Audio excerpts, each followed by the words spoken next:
morning sa lahat. Saan man kayong panig ng mundo naroroon. Sa mga OFW, sa subscriber ko, good morning. Sa mga manonood, good morning din. Sa mga hindi pa nakakapag-subscribe, subscribe naman po. Salamat. Ngayon po ay ika-31 sa buwan ng Disyembre 2023. Last day ng Disyembre 2023. At mamaya, New Year na.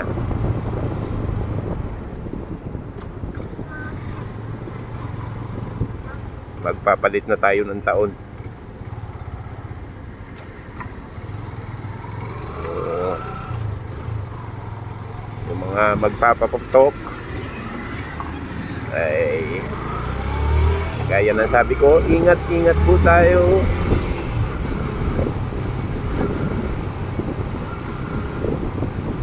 Sa mga malalakas na paputok.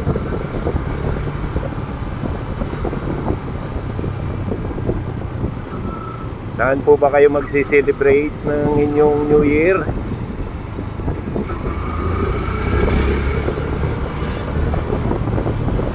Ako mamaya uuwi ng Batangas.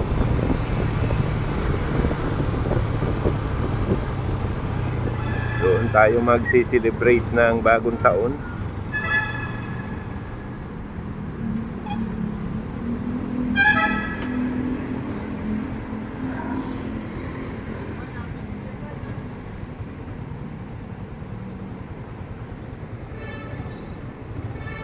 Maaga magtitinda ng buko. Shout out sa iyo, kuya. Maaga ka naghahanap buhay.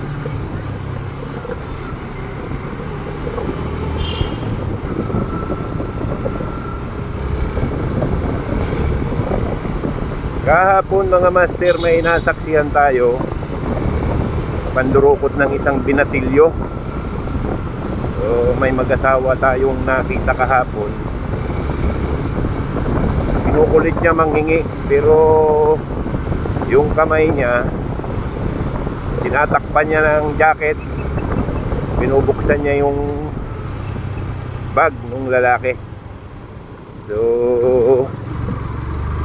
tayo naman dumating na ginagawa na nung mandurukot yung kanyang balak. Mabilis mabilis yung kamay niya, mabilis yung pangyayari. Naadukot agad, natimbrihan natin yung lalaki na yung bag niya kung bukas, baka may nadukot sa kanya kasi nga mabilis. Sabay sakay sila ng jeep. Tatlo silang nangihingi kunwari, nangihingi kuno. Pero dikit na dikit yung panghihingi nila doon sa lalaki, yung pala ginigit-git nila para magawa nila yung kanilang balak. So mga master, kung may mga padikit-dikit sa inyo na ganyan, lumayo kayo, itulak nyo. Lalo na pag may mga jacket o kaya bag. Kalimitang modus niya mga yan, didikdikin kayo. Siyempre nararamdaman nyo yung sinisiksik kayo, habang yung kamay naman nila ay mabilis na nagbubukas ng inyong daladalang mga bag. Kunin yung inyong cellphone, wallet, yan. Sa mga jeep ganun din, tatabi sa inyo yung bag nyo nakapatong sa inyong kita, and then tatabihan ng bag na walang laman yung kamay niya nakasuot na dun sa inyong bag. Isiksikin kayo niyan magkatabi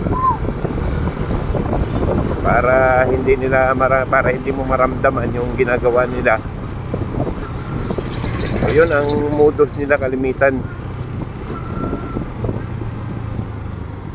Kaya maging matalas ang ating pakiramdam. Pag may dumikit sa inyo, una nyong ilipat yung bag ninyo, itaas nyo, kaya ibaba sa paa kung kayo nasa jeep.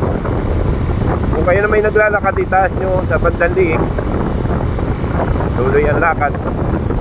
Yung inyo namang bulsa sa baba, tingnan nyo rin.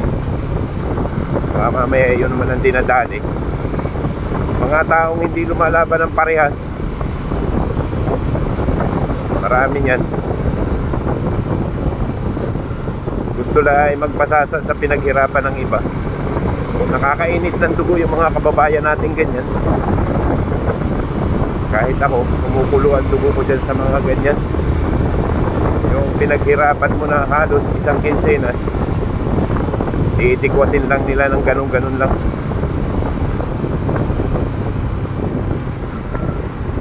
Kaya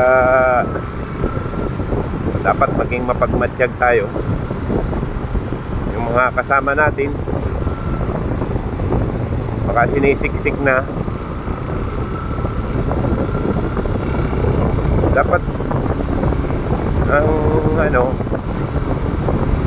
may dala kayong ballpen para sakali na may gawin silang hindi maganda, meron kayong pananggarin sa inyong mga katawan. Hindi ang mga yan, kalimitan may mga dalang matalas.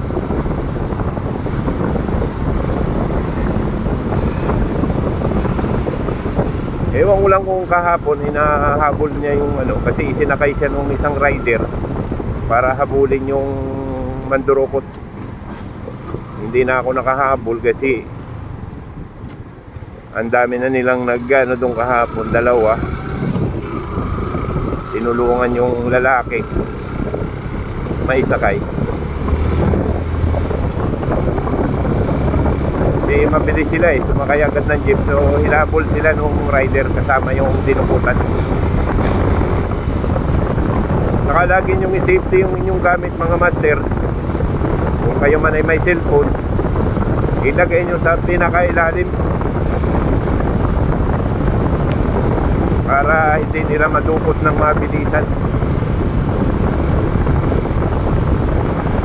At least mararamdaman nyo kung sa ilalim din bibigat yung inyong bag. Huwag masyadong kumpiyansa sa mga taong ganyan. Kung sa akin naramdaman ko, patitikimin ko talaga ng hindi kanais-nais yan, na hindi niya malilimutan sa buhay niya. Pangit kasi yung batas natin dito sa Pilipinas na pagbata hindi pwedeng ikulong pag nagkasala. Kalimitan ng mga ganyang gumagawa ng mali yung mga kabataan ngayon na alimpanman yung mga kabataan. Masyadong matitigas ng ulo, binibi ng batas na sala. Dapat meron tayong kulungan talaga para sa mga bata. Kung hindi man sila hindi DSWD, hindi yan, dapat kulungan talaga na habang tumutungtong sila ng 18, nandun sila pinangangaralan, pinag-aaral.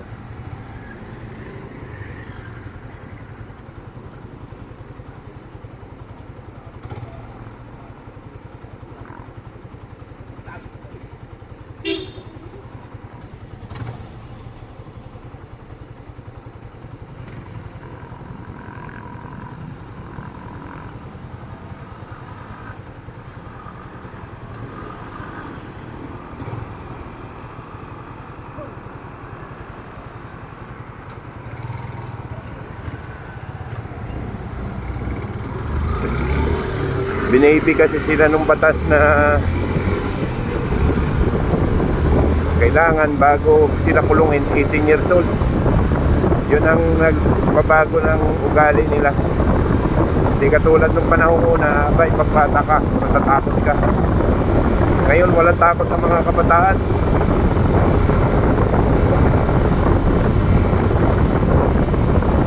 Hindi sila nagugulat.